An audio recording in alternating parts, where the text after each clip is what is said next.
My friends, welcome to today's episode. I am just over the moon excited and so honored to have Seth Godin with us today. Thank you so much, Seth, for your generosity and time. I know it's so precious for joining us today. Oh, Heather, it's a privilege. Time is precious for all of us, and the work you put into this is manifest, and I appreciate it. Thank you. I was thinking, whenever I talk about your work, I always say, he's known for marketing, but I feel like it goes so much deeper than that. And that's why I think a lot of us connect so well with you, because you address leadership, just being a better human in general, showing up, contribution, and connection, which is really what I wanted to dig in with you today, is the art of connection, especially in the online space. Our leaders that are listening, we're so excited because the internet is a low barrier entry to contribution and sharing your work. However, as we're becoming like more and more digital, it's interesting kind of seeing the lines blurred between real life and a digital life. And as a leader and as a content creator and as a mom, I've really been asking myself the question of, how can we use these tools faithfully, but also preserve humanity, preserve connection in the midst of all of that?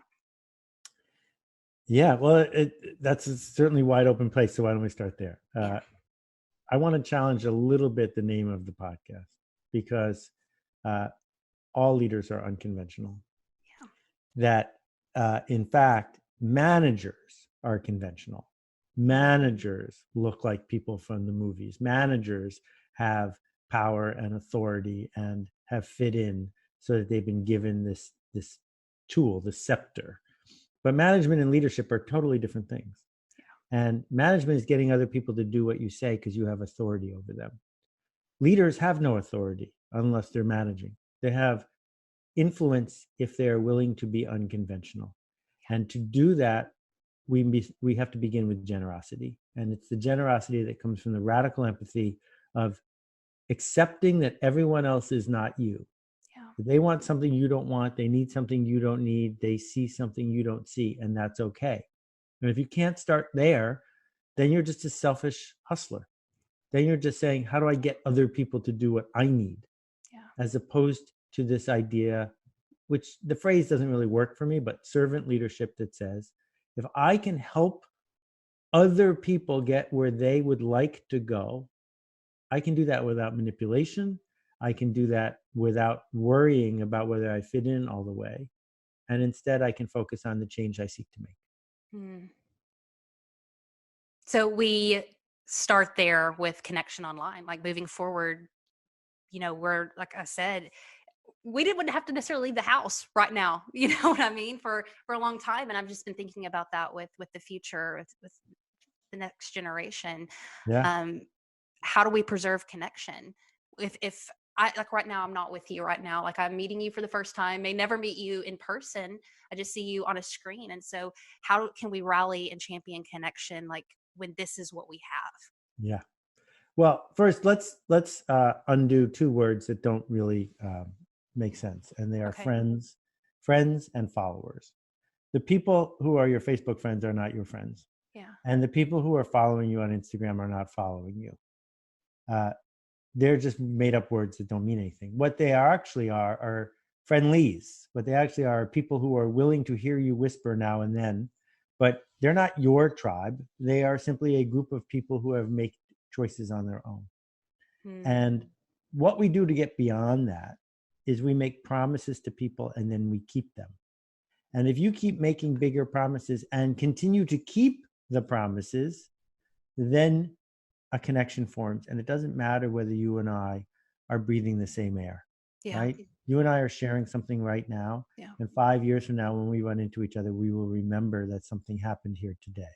Yeah. And Zoom is magical if we use it the right way. All these social tools, the way to use them is not the way the founder of the company wants you to use them. The way to use them is not to keep track of the easy metrics, because someone will always find a shortcut on the easy metrics, shorter than you. A story I like to tell about Insta. A friend years ago, and she seemed sad one day. And I said, "What's up?" She said, "Well, I have to go negative." I said, "What does that mean you have to go negative?" She said, "Well, I made a rule for myself. I can't follow more people on Instagram than follow me. And I've hit my limit, and there are more people I want to follow." So for her birthday, I spent $179 and bought her 10,000 Instagram followers. So she would never have to worry about going negative again. And she's sitting there at her birthday, and all of a sudden her phone starts going ka-chink, ka-chink, ka-chink, ka-chink, ka-chink, ka-chink, ka-chink, ka-chink, ka-chink. And because each time you got a follower, apparently you got an alert. Yeah. And this should not have made her happy. And it made her really happy because she was completely misunderstanding what our opportunity is and what we ought to be keeping score of. And what should we be keeping score of?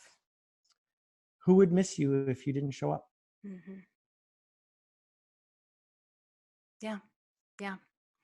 And one of the things I love about your work is you rally this idea, you champion this idea of making an impact and doing your work to make a difference in this world, and not just to become popular or famous or whatever, but actually make a difference, whether that's thousands of people or your neighbor across the street. Again, just being a decent human. And I've been wrestling with this a lot, and I've been excited to ask you this question because I've heard a really good argument for both ends of, we create work to make an impact for other people, or we create work because this work is within us to do, and it doesn't matter if people are impacted or changed through it, because this is our gift and this is what we want to contribute and give. And so wrestling with both of those ideas, what are your thoughts on it? Well, the second one is the way you describe a hobby. And there's nothing wrong with having a hobby. I think a hobby is a good thing. You should keep track of your hobby based on only one thing, which is, does it give you joy? But don't call yourself a professional, because what it means to be a professional is you show up even when you don't feel like it. You deny that there's this magical power that gave you a gift, and you instead realize you have skill and effort. And if you have skill, effort, and care on behalf of other people, now you're a professional. So I don't know about you, but if I need knee surgery, I would like a professional surgeon, not a hobby surgeon. And in fact, that's true for almost anything I want to engage in. I don't want to engage with somebody who does it when they feel like it and feels like some fairy dust landed on them that enabled them to do the thing, and they don't even care if it works on me. Yeah. No, I want to go to a professional who sees me, understands me, and shows up because they promised they would. That's it. I'm glad you brought up show up when I don't feel like it, because I've also, heard people say, Heather, showing up when I don't feel like it, I don't feel like this is authentic work. I don't feel like I'm putting myself into it. How do we show up consistently, even when we don't feel like it, but still preserve authenticity? Right. So this is controversial, and I'm happy to be the leader of this controversy because I think I was the first person to talk about this. Authenticity is a trap. Authenticity is a crock. Authenticity is a way to hide. No one wants you to be authentic, because what it really means to be authentic is, if you feel like belching, you belch. If you want to scratch yourself, whatever you feel like. You stopped being authentic when you were 3 months old. Everything you've ever done after you were 3 months old, you did with intent. How will this influence other people?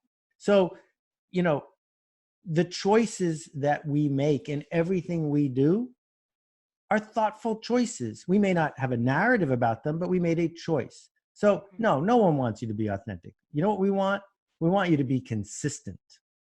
And that's different. Yeah. Right? So if we found out that in his spare time, Bob Dylan is in a bowling league and does needlepoint all the time, well, that would not be consistent with what we think of when we think of Nobel Prize winner Bob Dylan, right? He has been consistent for 50 years professionally, keeping his promise of being this weird change maker on the fringes. And if he started doing a record of monkeys covers or whatever, it would disappoint us, because he's not allowed to do whatever he feels like.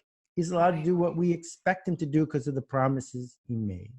So when someone says, well, it wouldn't be authentic of me to do this, my answer is, yeah, but would it be helpful for you to do this? Would it be generous for you to do this? Would it be something you want us to write down when we write your biography? Because if it's those things, please do that. Yeah.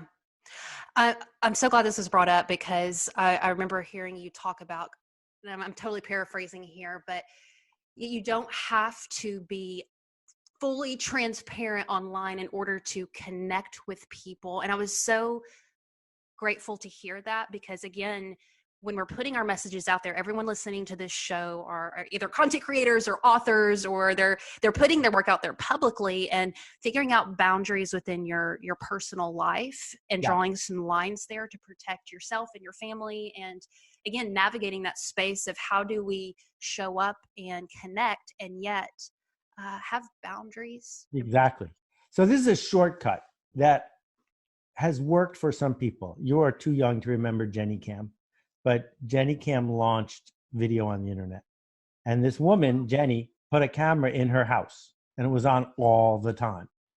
And, you know, prurient people were just watching Jenny take a shower or whatever she did all day long. Mm-hmm. And what we discovered is if you are willing to go further than anybody else at getting naked, spiritually, getting naked literally or figuratively, you can attract a crowd. Mm-hmm. And when you're attracting a crowd, you're also going to destroy who you are. You're going to destroy your relationships.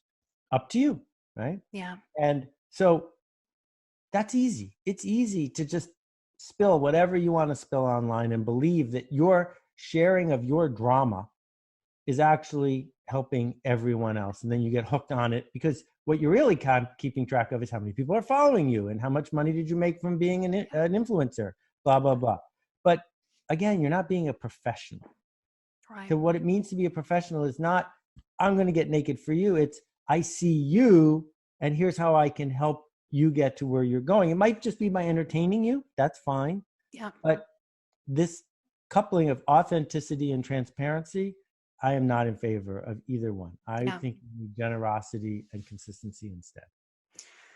I'm so grateful that you're teaching that. It's refreshing to hear. We have a few minutes left. I have one final question for you, but it would be just a dishonor to you to not just publicly thank you for your work. And you have a lot of really good books and a lot of really good content, but I'm telling you what to do when it's your turn. This is my favorite book in the world. And you wrote that book to be given away. And I was the recipient of that. Someone gave me this book when I was in graduate school, and you just put words to things that I was struggling with internally that I didn't realize. I didn't realize that I was waiting on permission. And then when I read it, I was like, I am waiting and I don't have to. And so this show was born from that. And I'm just so grateful to you. Thank you for your work. You have a lot of, you put out a lot of content. There's a lot of amazing books. I know you're really excited about altMBA. Where can people, first of all, what is that and where can people connect with you? So I'm spending all my time now building workshops that change people. They're not about education. They're about learning by doing. They're called the Akimbo Workshops. You can find out at akimbo.com, akimbo.com.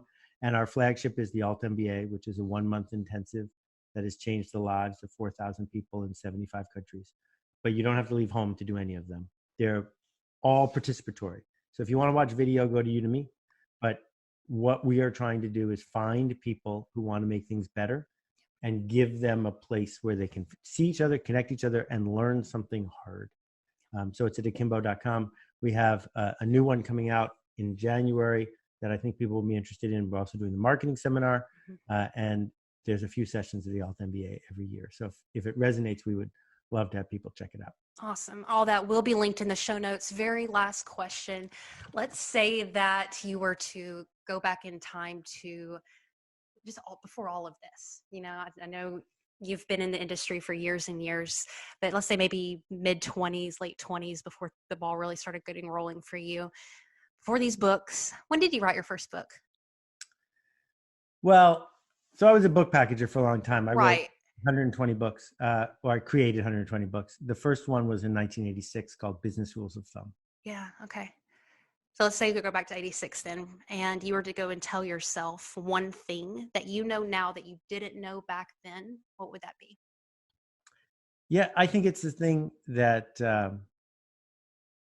most people could tell their 26-year-old self, which is it's all going to be okay. Because whatever is okay. And fretting over the things you can't change doesn't change them. Yep. Just accept the fact that it's all going to be okay. Well, this just made my day. Thank you so much for coming on the show. It was an honor connecting with you. A total privilege. Thank you for doing this. I can't wait till you get to episode 800. That's right. I'll be here.